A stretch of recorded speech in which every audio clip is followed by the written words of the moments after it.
প্রতিটি ভোটারের মূল্যায়নের লক্ষ্যে পিআর পদ্ধতিতে নির্বাচনের জন্য জোর দাবি জানিয়ে আসছি। বাংলাদেশের অধিকাংশ রাজনৈতিক দল, বুদ্ধিজীবী, সাংবাদিক, কলামিস্ট, লেখক, গবেষক, শিক্ষাবিদ ও নানা শ্রেণী পেশার মানুষ পিআর পদ্ধতিতে নির্বাচনের দাবির সাথে একমত পোষণ করেছে। প্রিয় সাংবাদিক বন্ধুগণ, আমরা লক্ষ্য করছি জনগণের দাবিসমূহ কার্যকর করার কোনো পদক্ষেপ গ্রহণ করা হচ্ছে না। এমত অবস্থায় জনগণের দাবি আদায়ের জন্য গণ আন্দোলনের কোনো বিকল্প নেই।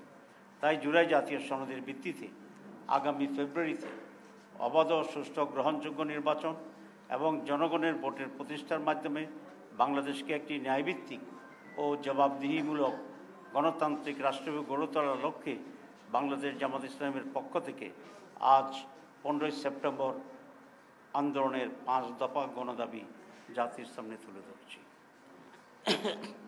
দাবিসমূহ: জুলাই জাতীয় সনদের ভিত্তিতে আগামী ফেব্রুয়ারিতে নির্বাচন আয়োজন করা।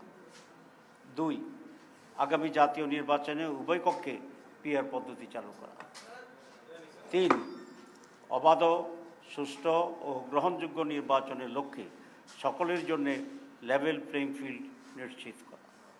4, ফ্যাসিস্ট সরকারের সকল জুলুম, নির্যাতন, গণহত্যা ও দুর্নীতির বিচার দৃশ্যমান করা। 5, স্বৈরাচারের দোসর জাতীয় পার্টি ও 14 দলের কার্যক্রম নিষিদ্ধ করা।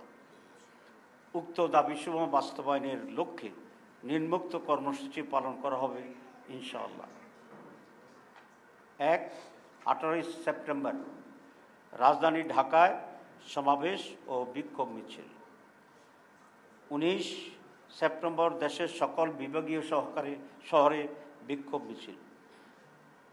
26 সেপ্টেম্বর দেশের সকল জেলা উপজেলায় বিক্ষোভ মিছিল। এইসব কর্মসূচি বাস্তবায়নের মাধ্যমে জনগণের দাবি আদায়ের লক্ষ্যে ঐক্যবদ্ধ হওয়ার জন্য আমরা দেশবাসীর প্রতি উদাত্ত আহ্বান জানাচ্ছি। আপনাদের সবাইকে ধন্যবাদ জানিয়ে আমার বক্তব্য শেষ করছি। ডাক্তার সৈয়দ আব্দুল মোহাম্মদ তাহের, সাবেক এমপি, নায়েবে আমির, বাংলাদেশ জামাত ইসলাম।